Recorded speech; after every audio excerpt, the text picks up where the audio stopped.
Hi, and welcome to another episode of the Massachusetts Pirate News. I'm joined today on this generally very, very hot day by Quartermaster Joe and First Officer Steve. How are you two doing? Good evening, Jamie.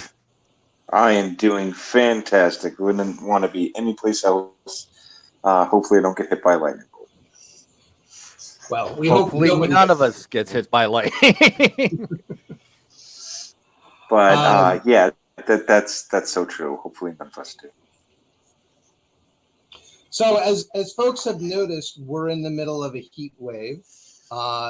Temperatures hit, I think, 99 today, and they're supposed to be in the high 90s tomorrow and Tuesday, when things should drop down into the 80s starting Wednesday and going on for a while. Thankfully, at least here in Middlesex County, a thunderstorm has just erupted. So if you hear that in the background, that is the sweet, sweet sound of rain landing on my house and on our sidewalks and on our street, and hopefully bringing, at least for a short time, a respite from the incredibly steamy weather we've been having. How are things where you two are? all the grass I'm is all the Sorry, go ahead, grass is Steve. all the grass is brown and the skies are gray. Massachusetts dreaming, man. Go ahead, Joe. I actually took a day hiatus to escape up to New Hampshire at the Hampton Beach, and I was enjoying it thoroughly, being out in the water. When suddenly the sky and the water became one, and which was actually fantastic because the entire beach cleared off. But when those lightning bolts coming down, it was like, oh, time to come down. So, it was pretty fantastic. Let me tell you. Sounds nice. So speaking of weather, um, we're still barreling down towards climate catastrophe due to our unstoppable desire to burn as many fossil fuels as we possibly can. And so recently the Senate passed the Inflation Reduction Act. Either of you want to cover how that might possibly help the situation? Well, I only started reading about it this afternoon, so my not level of knowledge is fairly general. It does, allocate money for expansion of renewable energy production, but it also guarantees leases for oil, continued oil drilling on federal lands and in the Gulf of Mexico. I mean, it seems like this is honestly maybe better than past efforts, but whether it's enough is what remains to be seen. I don't know. What's your take, Jamie?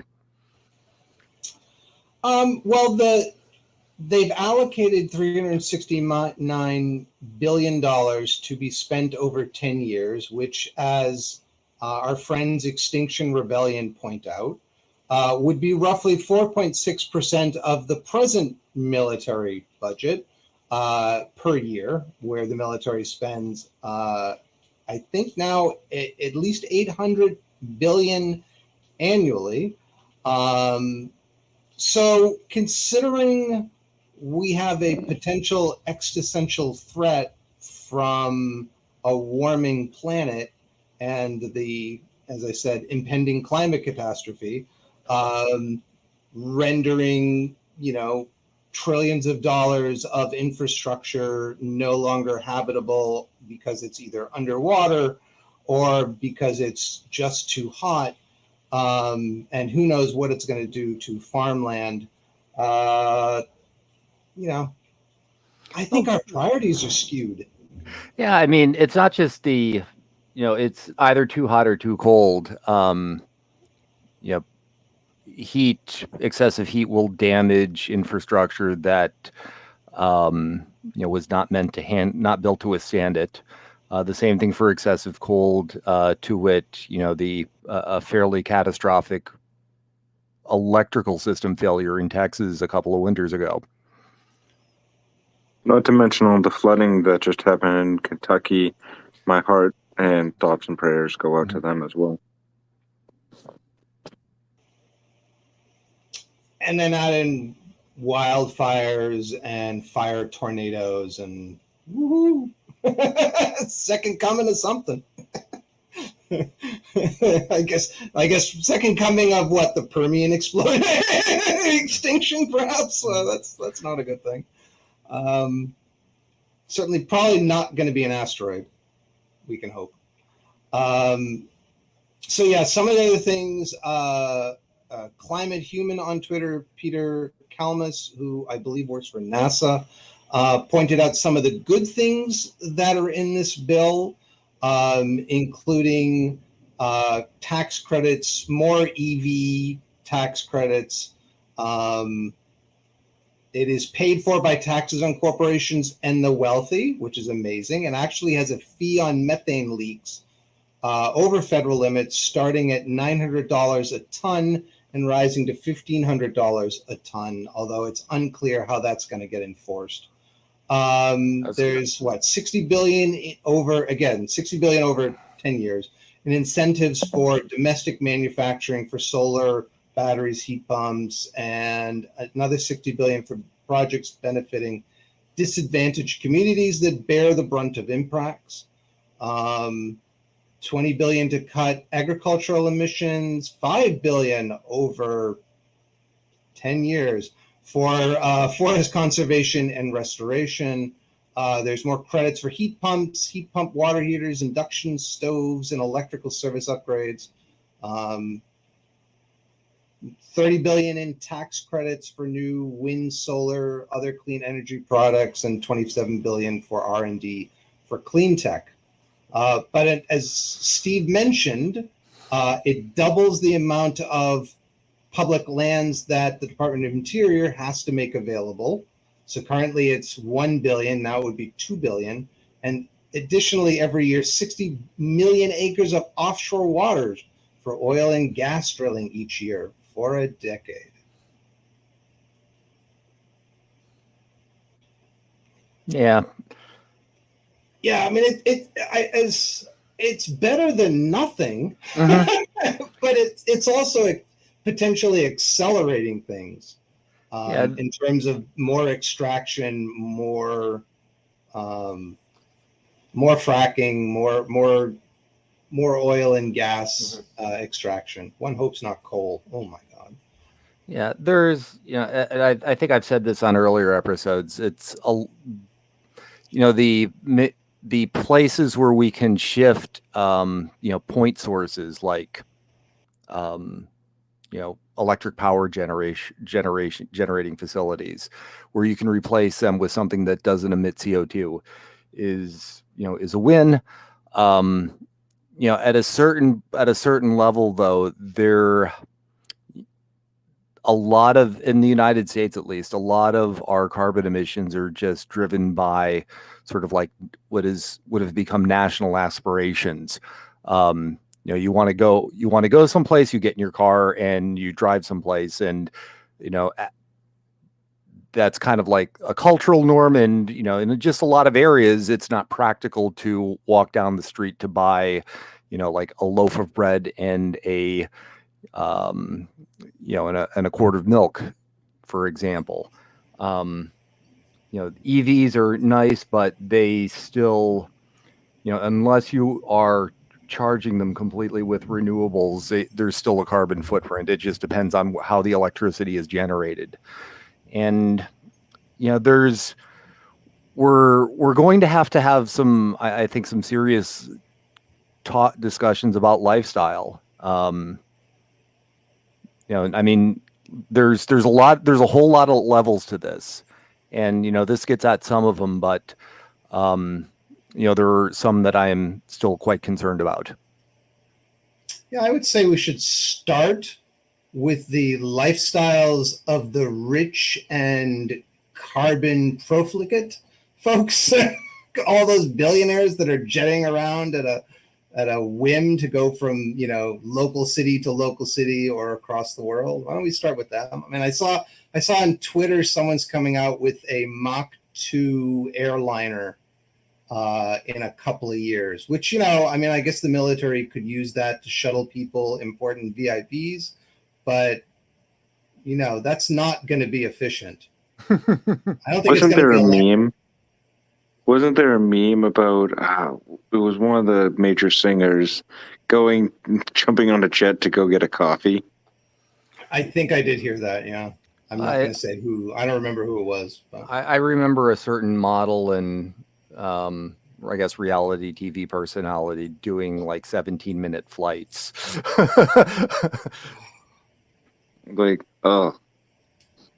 Yeah, I mean, I remember the bygone days in the 70s when I was a kid, right? And you'd get that, like, there was a great spread in, I think, Popular Science or Popular Mechanics, where we'd be able to go up to the top of buildings and we'd have like flying buses, and they had all these different cool designs, and it looked really great. And thankfully, they're not here for most of us, but they are for the very rich, apparently, who have their helicopters or whatever. So, if you acquire a Stinger missile, hang out by an airport, perhaps, for one of those billionaires.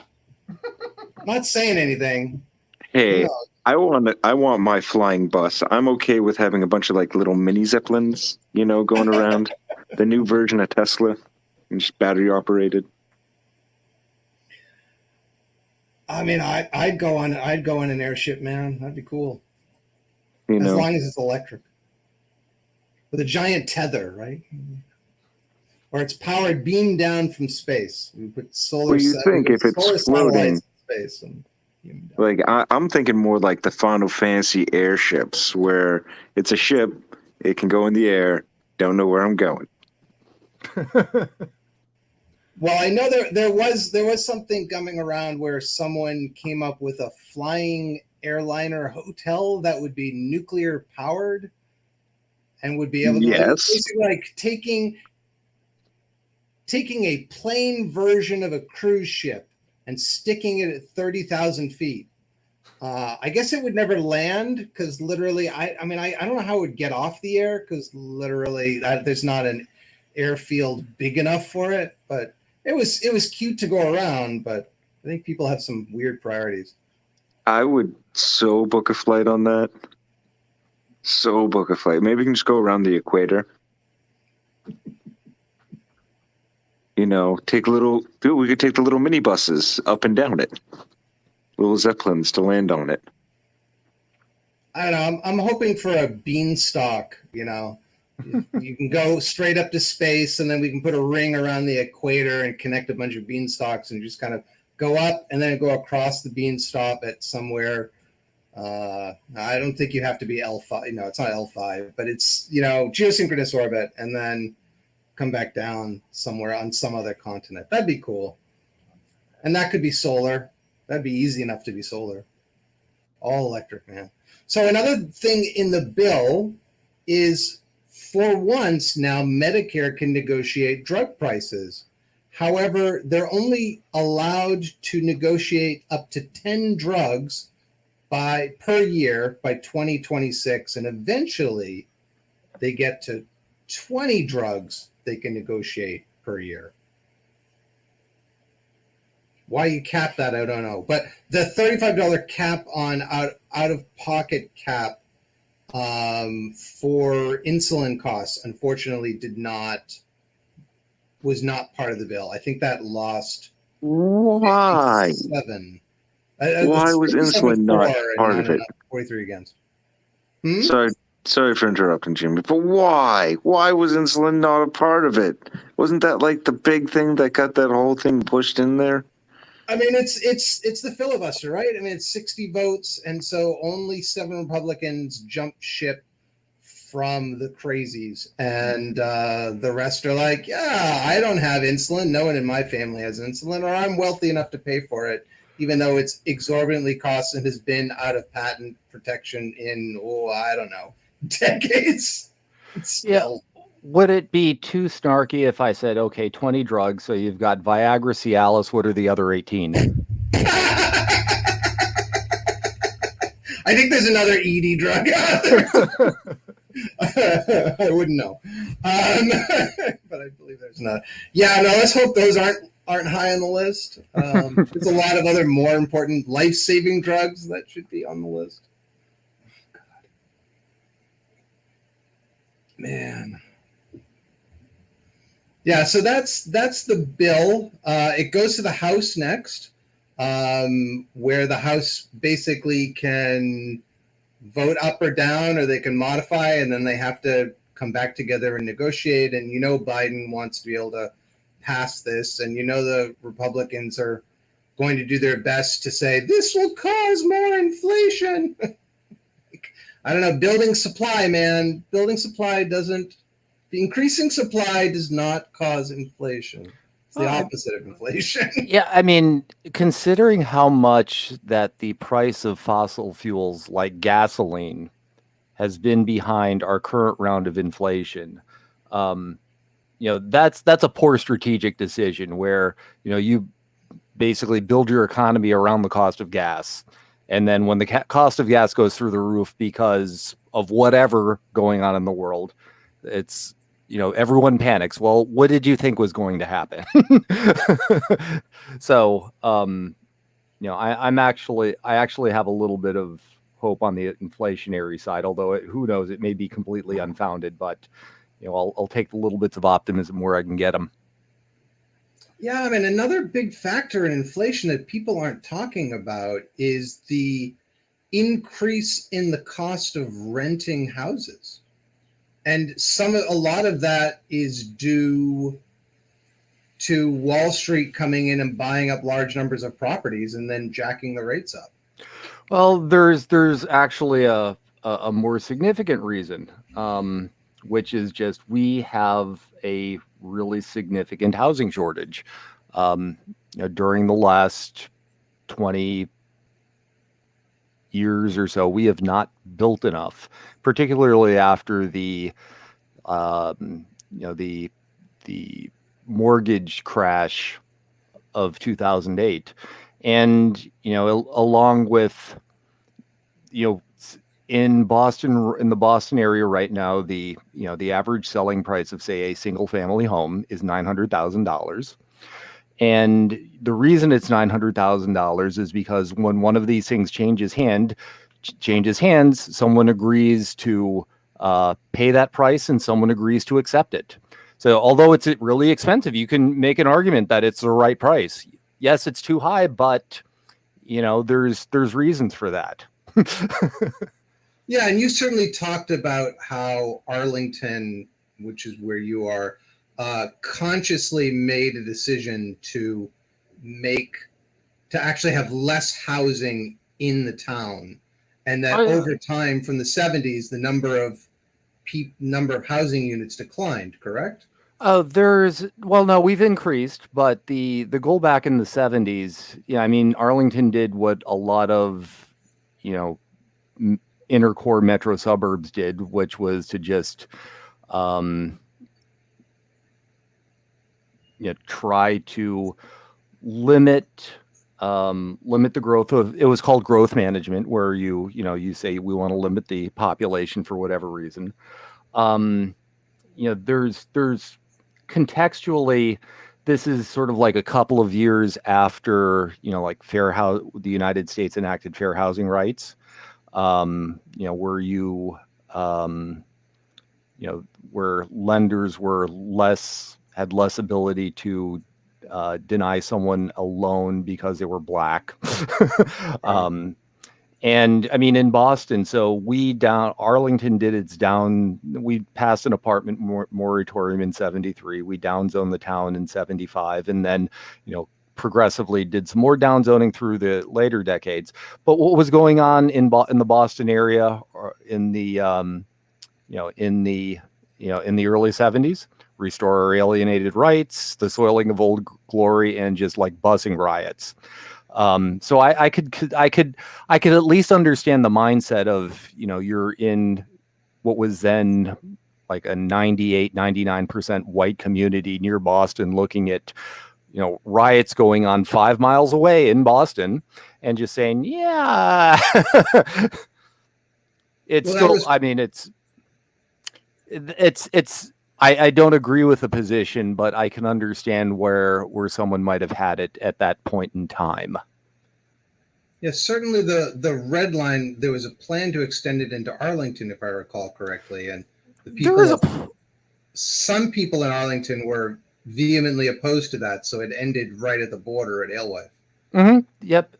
So the original plan would have extended it all the way out to Burlington. So it would have temporarily had a terminus in Arlington Center, which was sort of the first rallying cry for opposition. And I mean, people were kind of, from what I've read about, some of those hearings, people were kind of blunt.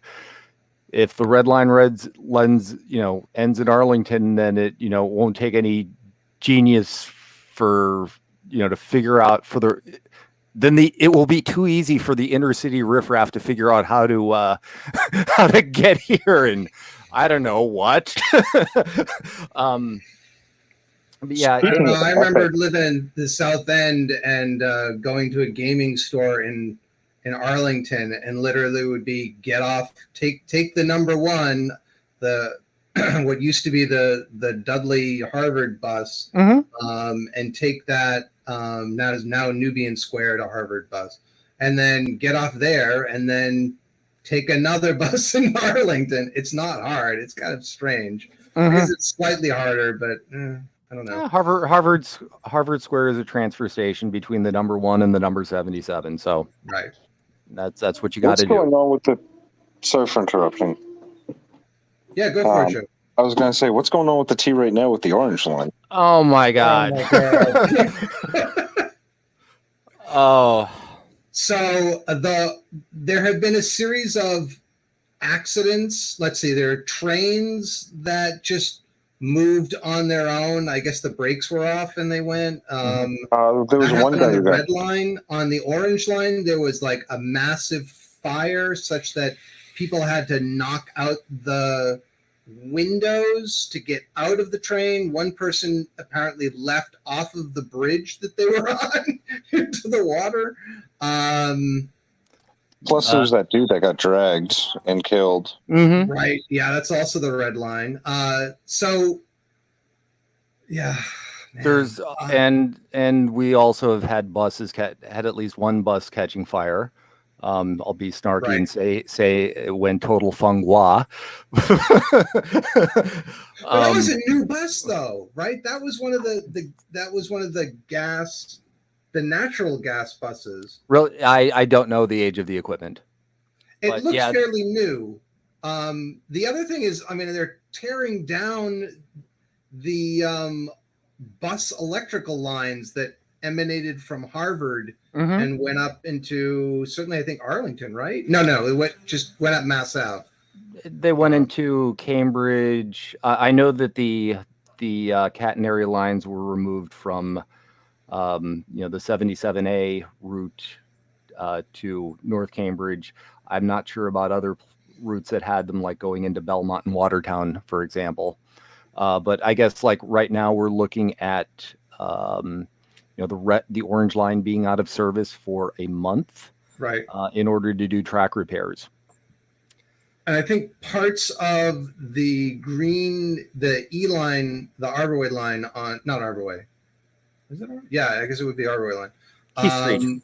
East Street, yeah, the Heath Street used to be Arborway. Used to go all the way to Forest Hills, but that's down for like 15 days as well. Why they're taking the whole line down is what they said was that. I mean, they'll do buses. But if they do it in sections, instead of like doing it like in sections how they have been doing it, instead of being like a month, it would be like 10 years with how many repairs they have to be doing. Yeah, I mean, this is the complete underinvestment in our public transportation system. Yeah. I mean, I'm just amazed the Big Dig debt just got stuck onto the MBTA. I'm like, why? That didn't make any sense. Oh, don't get me started on the Big Dig. no, no, no. Yeah, I knew, dude. You mean that the tunnel where it has panels falling out and killing people? I mean, I think I mentioned this last week, or I know I mentioned it recently, but literally, I Yeah, we were remember watching like up. being in Europe like 4 years ago and driving through a tunnel, and it wasn't even a new tunnel, and it was pristine. And then going through the big dig, and it's like there's just exhaust dirt that's just sitting all on those walls. I mean, we build stuff and we don't maintain it. We don't clean it. We don't make it. The Ukrainian, the Kharkiv Ukrainian subway stops looked better than ours. But we pay tolls and taxes on it. Maybe a little bit of pirate transparency would go a long way in our political system, which is exactly why you should vote Jamie for mayor. Just saying. Maybe even Jamie for president. I think that's my newest campaign, Jamie for president. Congress, maybe. Congressman, that's fine. Baby steps, I suppose. Hey, but we want to encourage folks to run. Coming up next year are city and town elections. And so we're going to be doing trainings for that. We have in the description, we have some events coming up. Next Sunday is going to online. There's one for folks in the Boston area. And then 2 weeks later, Joe's going to be hosting a member meeting up in Nashua, New Hampshire. So we'll get together with some New Hampshire pirates as well. And we should be sending out an email for that sometime shortly. That we will.